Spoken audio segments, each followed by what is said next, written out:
नमस्कार मित्रांनो, आजची पहिली कहाणी भोपाळची आहे। ही बात आहे 2025 सालची। भोपाळमध्ये एक पोलीस ठाणं आहे, गौतम नगर पोलीस ठाणं। याच पोलीस ठाण्याच्या हद्दीत कृष्णा कॉलनी आहे। 3 फेब्रुवारीच्या सकाळी सुमारे 11 वाजता त्या कॉलनीत राहणाऱ्या रफिक खान यानं गौतम नगर पोलीस ठाण्याच्या निरीक्षकांना फोन करून आपल्या भाडेकरू सोनू गुप्ताच्या संशयास्पद मृत्यूची माहिती दिली।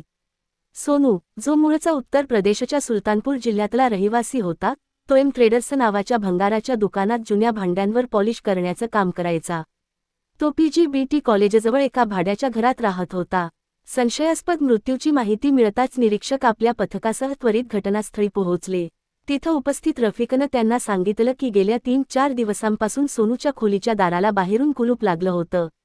आज जेव्हा त्याच्यासोबत काम करणारे काही कर्मचारी त्याची विचारपूस करायला आले, तेव्हा त्यांनी पाहिलं की दाराला बाहेरून कुलूप आहे, पण आज सोनू पलंगावर पडलेला दिसत आहे। हे पाहून सगळ्यांनी त्याला हाका मारल्या। इतकंच काय तर दारही जोरजोरात वाजवलं, पण जेव्हा आतून कुठलीही प्रतिक्रिया मिळाली नाही, तेव्हा रफिकनं त्वरित पोलिसांना सूचना दिली। पोलिसांनी जसंच दार तोडलं आणि आत प्रवेश केला, तेव्हा पाहिलं की सोनू बिछाण्यावर पडलेला आहे आणि त्याचा मृत्यू झाला आहे। सगळ्यात विचित्र गोष्ट ही होती की खोलीचं दार बाहेरून बंद होतं, जे या गोष्टीचा संकेत देत होतं की मृत्यूपूर्वी तिथं कुठला तरी बाहेरचा व्यक्ती नक्की होता। हे प्रकरण साधं नव्हतं, म्हणून DSPंनी तपासाची जबाबदारी प्रशिक्षणार्थी IPS अधिकारी मनस्वी शर्मा यांच्याकडे सोपवली। मनस्वी शर्मा यांनी घटनास्थळी पोहोचून प्रत्येक गोष्टीची बारकाईनं पाहणी केली। खोलीची परिस्थिती, सोनूची अवस्था आणि दरवाजाची परिस्थिती पाहून त्यांनी त्वरित समजून घेतलं की हे प्रकरण संशयास्पद आहे। यानंतर त्यांनी मृतदेह शवविच्छेदनासाठी पाठवून दिला आणि सोनूच्या कुटुंबियांना घटनेची माहिती दिली। दुसऱ्याच दिवशी सोनूची पत्नी चांदनी आपल्या मेहुण्यासोबत भोपाळला पोहोचली। ती जसंच पोलीस ठाण्यात पोहोचली, तिचा चेहरा स्पष्ट सांगत होता की तिला या अपघातावर विश्वास बसत नव्हता।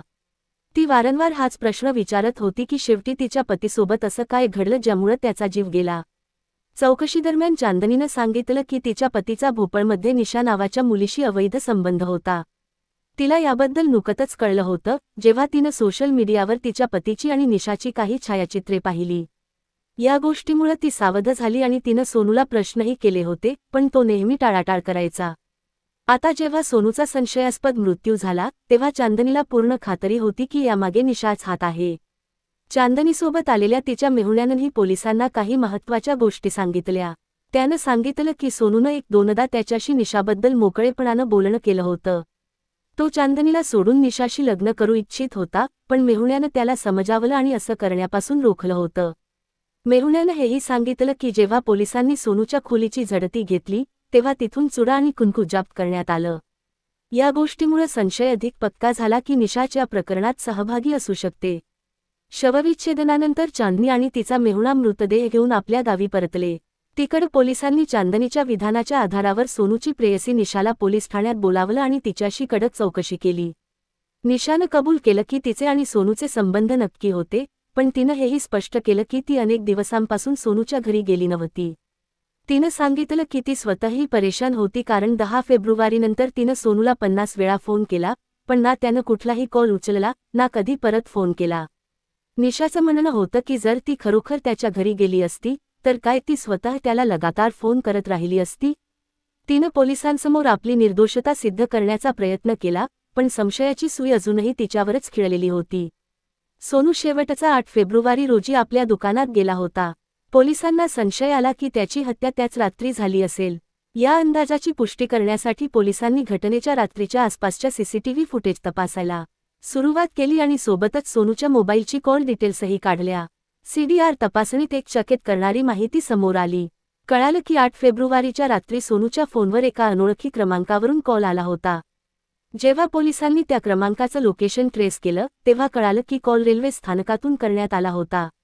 यापेक्षाही अधिक आश्चर्याची गोष्ट म्हणजे थोड्या वेळानं स्वतः सोनूचा मोबाईलही रेल्वे स्थानकाचं लोकेशन दाखवू लागला।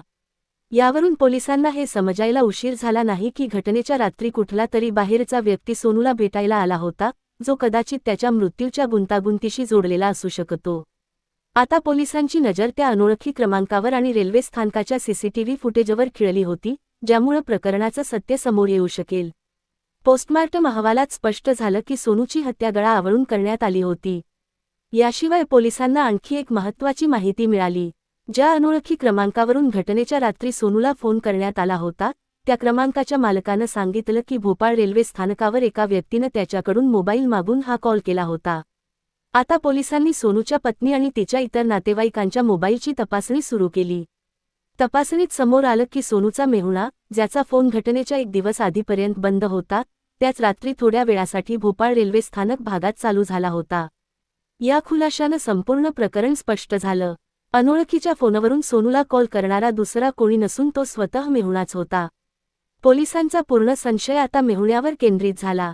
सगळ्या कड्या जुळल्या होत्या आणि कहाणी जवळपास स्पष्ट झाली होती। आता त्याला अटक करणं बाकी होतं। निरीक्षकांच्या निर्देशानुसार सहाय्यक निरीक्षक आपल्या पथकासह मुंबईला रवाना झाले। स्थानिक पोलिसांच्या मदतीनं त्यांनी घाटकोपर भागातून मेहुण्याला ताब्यात घेतलं आणि त्याला भोपाळला आणलं। पोलीस ठाण्यात चौकशीदरम्यान तो वारंवार स्वतःला निर्दोष सांगत राहिला, पण जेव्हा पोलिसांनी कडकपणा वाढवला तेव्हा शेवटी तो मोडला आणि सोनूच्या हत्येचं संपूर्ण सत्य सांगितलं। त्यानं कबूल केलं की त्यानंच गळा आवळून सोनूची हत्या केली। यासोबतच त्यानं या भीषण घटनेमागचं कारणही सांगितलं, जे ऐकून पोलीसही हैराण झाले।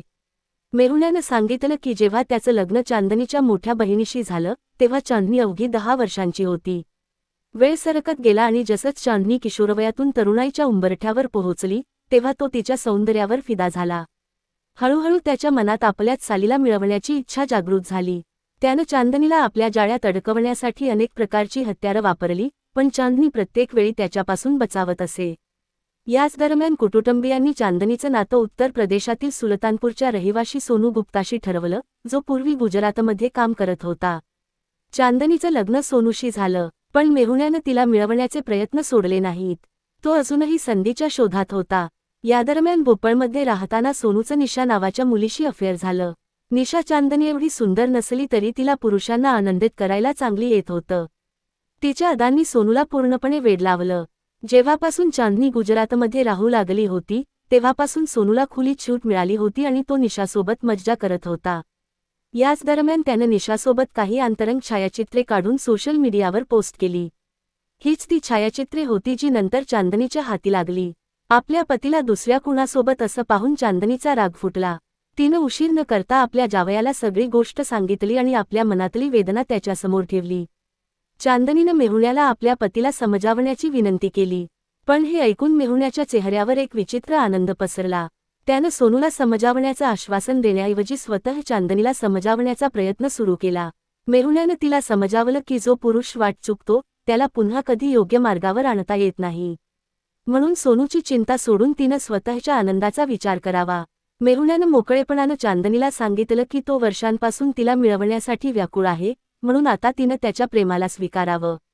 चांदनीनं त्याचं बोलणं लक्षपूर्वक ऐकलं आणि मग शांत आवाजात उत्तर दिलं, तुमच्या मनातली ही गोष्ट मला खूप आधीपासून माहिती होती, पण मी असं करू शकत नाही। माझ्या मोठ्या बहिणीला याचं खूप दुःख होईल आणि मी माझ्या बहिणीशी विश्वासघात करू शकत नाही। चांदनीच्या या शब्दांनी मेहुण्याला गाढ धक्का बसला, पण सोबतच त्याला हेही जाणवलं की चांदनीला वश करण्यासाठी आता फार वेळ लागणार नाही। त्याला वाटलं की आज नाही तर उद्या तो तिला नक्की मिळवेल, पण रस्त्यातला सगळ्यात मोठा अडथळा होता सोनू। म्हणून त्यानं चांदनीला सोनूला समजावण्याचं दिखावं करत मनोमन त्याच्या हत्येचा कट रचायला सुरुवात केली। मेहुण्याला पूर्ण खात्री होती की सोनूच्या मृत्यूनंतर चांदनी एकटी पडेल आणि मग पुरुषाच्या कमतरतेसाठी स्वतःहून येईल। याच विचारानं त्यानं आपला कट अंमलात आणण्याची तयारी केली।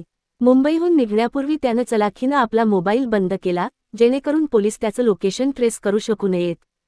तो इतका शातीर होता की त्यानं भोपाळला येण्याची बातमी स्वतः चांदनीलाही दिली नाही, जेणेकरून कुणालाही त्याच्यावर संशय येऊ नये। तथापि भोपाळला पोहोचल्यावर त्याला एक अडचण निर्माण झाली। तो चांदनीचं घर जाणत नव्हता आणि त्याला सोनूचा मोबाईल क्रमांकही व्यवस्थित आठवत नव्हता। म्हणून मजबुरीनं त्यानं थोडा वेळ फोन चालू केला, सोनूचा क्रमांक काढला आणि पुन्हा फोन बंद केला। यानंतर त्यानं रेल्वे स्थानकावर एका अनोळखी व्यक्तीकडून मोबाईल मागून सोनूला कॉल केला आणि त्याला स्थानकावर बोलावलं।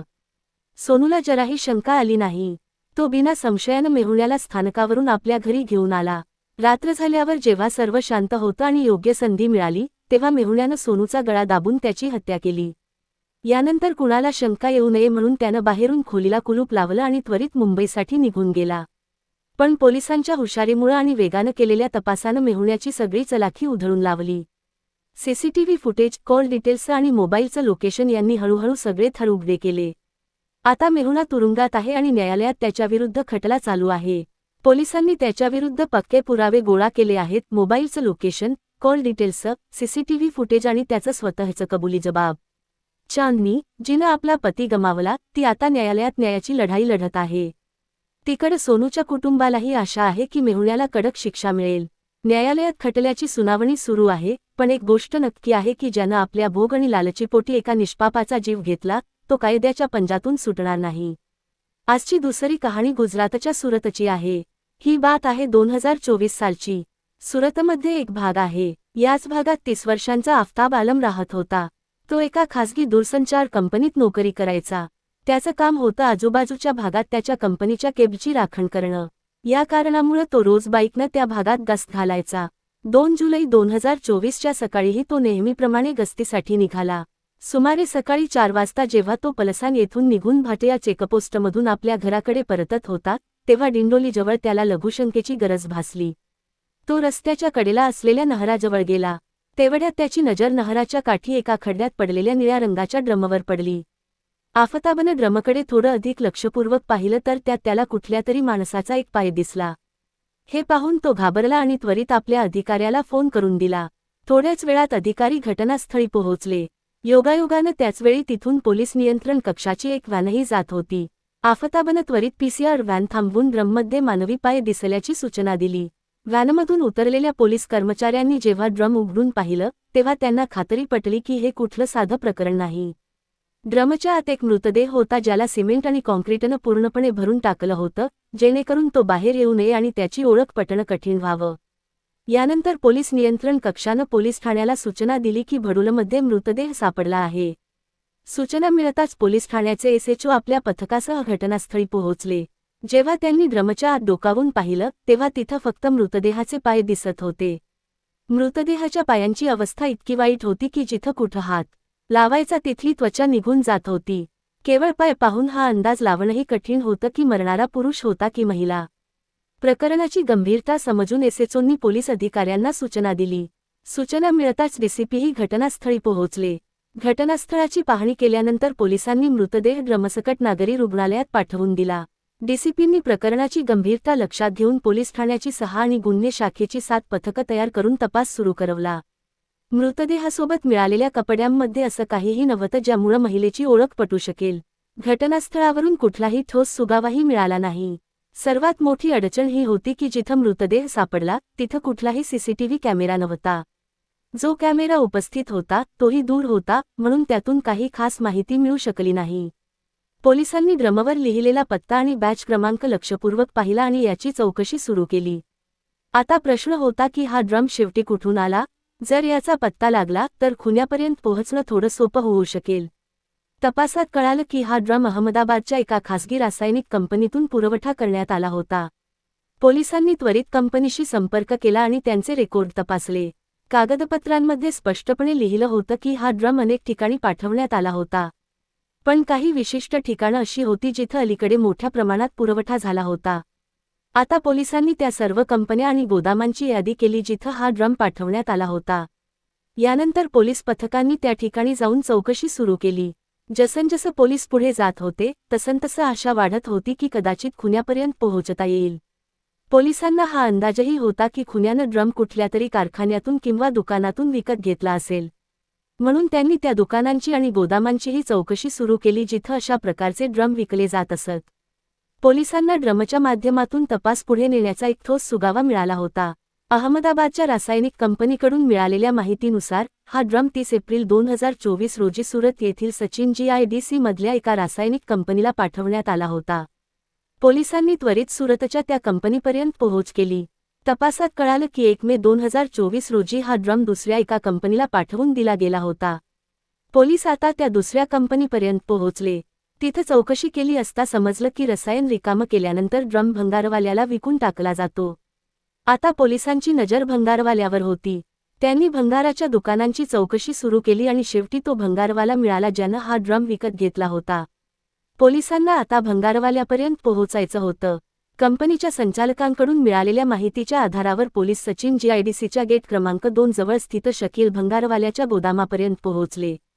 हाच तो भंगारवाला होता जो कंपनीतून नियमितपणे भंगार विकत घेत असे. शकीलशी चौकशी करण्यात आली, पण त्यानं कुठलीही ठोस माहिती दिली नाही. त्याचं म्हणणं होतं की खूप सारे लोक त्याच्याकडून ड्रम विकत घेतात, म्हणून तो हे सांगू शकत नाही की तो विशिष्ट ड्रम कोणाकडे गेला. आता पोलिसांसमोर आव्हान होतं की कसा शोधायचा की तो ड्रम कोणाच्या हाती लागला. तपासाच्या या टप्प्यावर पोलिसांकडे कुठलाही ठोस सुगावा नव्हता. भंगारवाला शकीलच्या गोदामाच्या आसपास कुठलाही सीसीटीव्ही कॅमेरा लावलेला नव्हता, ज्यामुळे हे शोधणं कठीण झालं होतं की ड्रम विकत घेऊन कोण गेलं. पोलिसांकडे आतापर्यंत एवढंच माहिती होतं की ड्रम सचिन जीआयडीसीच्या एका कंपनीतून भंगारवाल्यापर्यंत पोहोचला होता. तेवढ्यात शवविच्छेदन अहवाल आला. अहवालानुसार महिलेची हत्या सुमारे 10 दिवसांपूर्वी करण्यात आली होती. याचा अर्थ असा होता की हत्येनंतर मृतदेह ड्रममध्ये टाकून काही काळ लपवून ठेवण्यात आला आणि मग तो नष्ट केला गेला. पोलिसांनी भंगारवाल्याच्या दुकानातून बाहेर पडणाऱ्या प्रत्येक रस्त्याची सीसीटीव्ही फुटेज तपासायला सुरुवात केली. यादरम्यान पोलिसांना एक महत्त्वाचा सुगावा मिळाला. जुलै 25 रोजी दुपारी 12 वाजता एक माणूस बाईकनं सचिन जीआयडीसीच्या गेट क्रमांक 2 कडे जाताना दिसला. थोड्या वेळानं तोच माणूस एक मोठा ड्रम बाईकवर लादून बाहेर येताना दिसला. पोलिसांनी पुढील सीसीटीव्ही फुटेज तपासायला सुरुवात केली. जवळपास 250 पेक्षा जास्त कॅमेऱ्यांची तपासणी केल्यानंतर पोलिसांना गोदामापासून सुमारे 3 किलोमीटर अंतरावर असलेल्या गोकुळधाम रेसिडेन्सी सोसायटीपर्यंत त्या बाईकस्वाराचा सुगावा मिळाला. पण इथं आल्यावर तपास पुन्हा अडकला.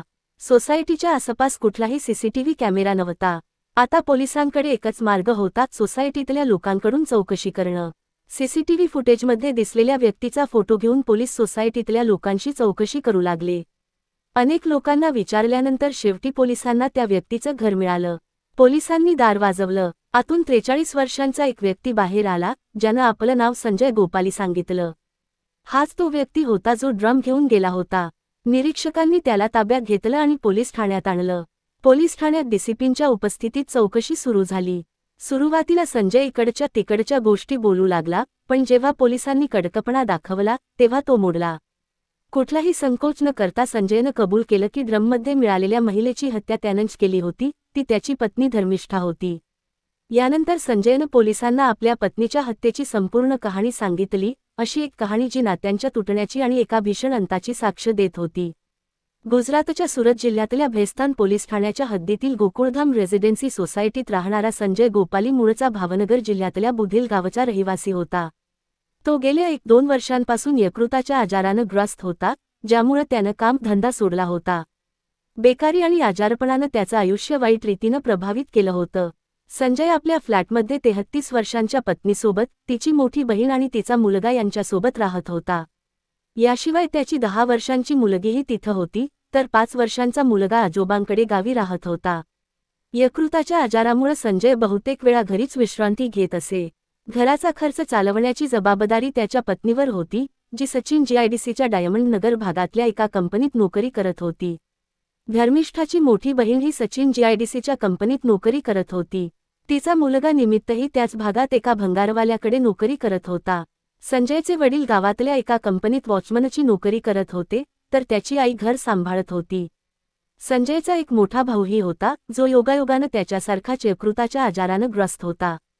भाऊ आणि वहिनीमध्ये बिनसल्यामुळं वहिनी गेली 7 वर्षांपासून आपल्या माहेरी नवसारीला राहत होती. त्यांची दोन्ही मुलंही आपल्या आईसोबत तिथंच होती. संजयनं 7वीपर्यंत शिक्षण घेतलं, पण यानंतर शिक्षण सोडून तो मुंबईला निघून गेला. तिथं मलाडमध्ये त्याच्या वडिलांच्या मामाचं घर होतं, जिथं तो राहू लागला. मुंबईत त्यानं हिरे घासण्याचं काम शिकलं आणि याच कामात लागला. सुमारे 2 वर्ष मुंबईत राहिल्यानंतर संजय आपल्या गावी परतला. पण 8 महिन्यातच तो सुरतला गेला आणि तिथं पुन्हा हिरे घासण्याचं काम करू लागला. लग्नासाठी त्याच्या जातीत कुठलीही मुलगी मिळत नव्हती, म्हणून त्याच्या आई वडिलांनी दुसऱ्या जातीत नातं पाहण्याचा निर्णय घेतला. याच दरम्यान आनंद जिल्ह्यातल्या भादर गावच्या धर्मिष्ठाशी बात ठरली आणि 2012 मध्ये दोघांचं लग्न झालं. लग्नानंतरही संजय हिरे घासण्याचं काम करत राहिला. लग्नानंतर संजय आपल्या पत्नीला घेऊन अमरेलीत आपल्या मोठ्या भावाच्या घरी राहायला गेला. तिथं सुमारे 1 वर्ष काढल्यानंतर तो सुरतला आला आणि वेगवेगळ्या भागात भाड्यानं राहू लागला. 8 वर्षांपूर्वी त्यानं गोकुळधाम सोसायटीत आपला ठिकाणा बनवला, जिथं तो आपल्या पत्नी आणि मुलीसोबत राहू लागला. संजयच्या मते लग्नाच्या 6 महिन्यांनंतरच धर्मिष्ठा आपल्या माहेराजवळच्या एका तरुणासोबत पळून गेली होती. संजयच्या सासूत सासऱ्यांनी आधीच सांगितलं होतं की त्यांच्या मुलीचं तिथं कुणाशी तरी प्रेमसंबंध होतं, म्हणून जेव्हा ती पळून गेली तेव्हा संजयसाठी ही कुठली चकित करणारी गोष्ट नव्हती. 2 दिवसांनी धर्मिष्ठा स्वतः परत आली. संजयनं तिला समजावलं की आता पुन्हा असं करू नकोस आणि व्यवस्थित संसार कर. पण धर्मिष्ठावर या समजावण्याचा काहीच परिणाम झाला नाही. लग्नापासून ते हत्येच्या दिवसापर्यंत ती आपल्या प्रियकरासोबत 6 वेळा पळून गेली होती. प्रत्येक वेळी जेव्हा ती परत यायची तेव्हा संजय तिला समजावण्याचा प्रयत्न करायचा की तिनं आपल्या मुलांचा आणि त्यांच्या भविष्याचा विचार करावा. पण धर्मिष्ठा आपल्याच मार्गानं जात राहिली. संजय प्रत्येक वेळी तिला समजावण्याचा प्रयत्न करायचा, पण ती कुणाचंही ऐकायला तयार नव्हती. गेल्या वर्षीही जेव्हा ती 3 दिवसांनी परत आली तेव्हा संजयनं तिला समजावलं, पण उलट ती त्याच्यावर ओरडू लागली. हत्येच्या सुमारे 20 दिवसांपूर्वी दोघांमध्ये पुन्हा भांडण झालं. रागात धर्मिष्ठा म्हणाली की एक दिवस ती मुलांना घेऊन आपल्या प्रियकरासोबत निघून जाईल. संजयसाठी हे ऐकणं खूप जड गेलं. तेव्हाच त्याच्या डोक्यात आलं की या झंझटातून सुटका करून घेण्याचा हाच एक मार्ग आहे की धर्मिष्ठालाच संपवून टाकावं. ना ती राहील, ना वारंवारची बदनामी होईल आणि मुलंही त्याच्याकडे राहतील. एवढाच विचार करून त्यानं हत्येची तयारी सुरू केली. संजयनं आपल्या हत्येच्या योजनेला अंतिम रूप दिलं होतं. त्यानं पूर्णपणे ठरवलं होतं की धर्मिष्ठाला कुठल्या दिवशी, कुठं आणि कशा प्रकारे मारायचं. 25 जून 2024च्या दुपारी संजयनं आपल्या योजनेची अंमलबजावणी सुरू केली.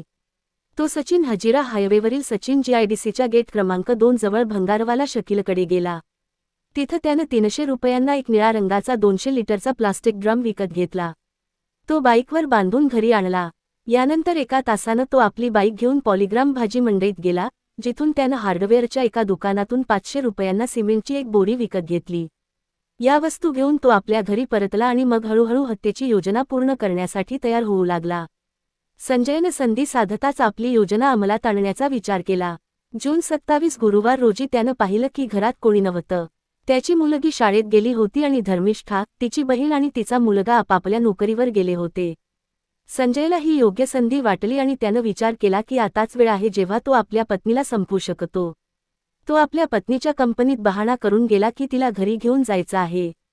त्यानं धर्मिष्ठाला सांगितलं की घराची सीव लाईन दुरुस्त करायची आहे, म्हणून तो तिला घरी घेऊन आला. घरी पोहोचल्यावर दुपारचे सुमारे 2 वाजले होते. जसंच ते घरी पोहोचले, धर्मिष्ठानं पुन्हा तीच गोष्ट बोलली जी संजयसाठी असह्य होती.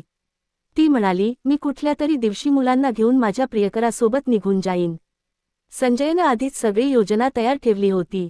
धर्मिष्ठाच्या रागाने भरलेले शब्द ऐकून त्यानं कुठलाही विलंब न करता पाऊल उचललं. त्यानं अचानक धर्मिष्ठाच्या मागे जाऊन तिचा दुपट्टा कसून ओढला. धर्मिष्ठा काही करू शकण्याआधीच श्वास रोखल्यामुळे तिचा मृत्यू झाला. धर्मिष्ठाच्या मृतदेहाचं काय करायचं याबद्दल संजयनं आधीच विचार करून ठेवला होता. जून 25 रोजी विकत घेतलेल्या प्लास्टिक ड्रममध्ये त्यानं मृतदेह टाकला आणि वरून मीठ, सिमेंट, वाळू आणि कॉन्क्रीटचं मिश्रण टाकलं, जेणेकरून मृतदेह पूर्णपणे झाकला जावा आणि कुणाला शंका येऊ नये.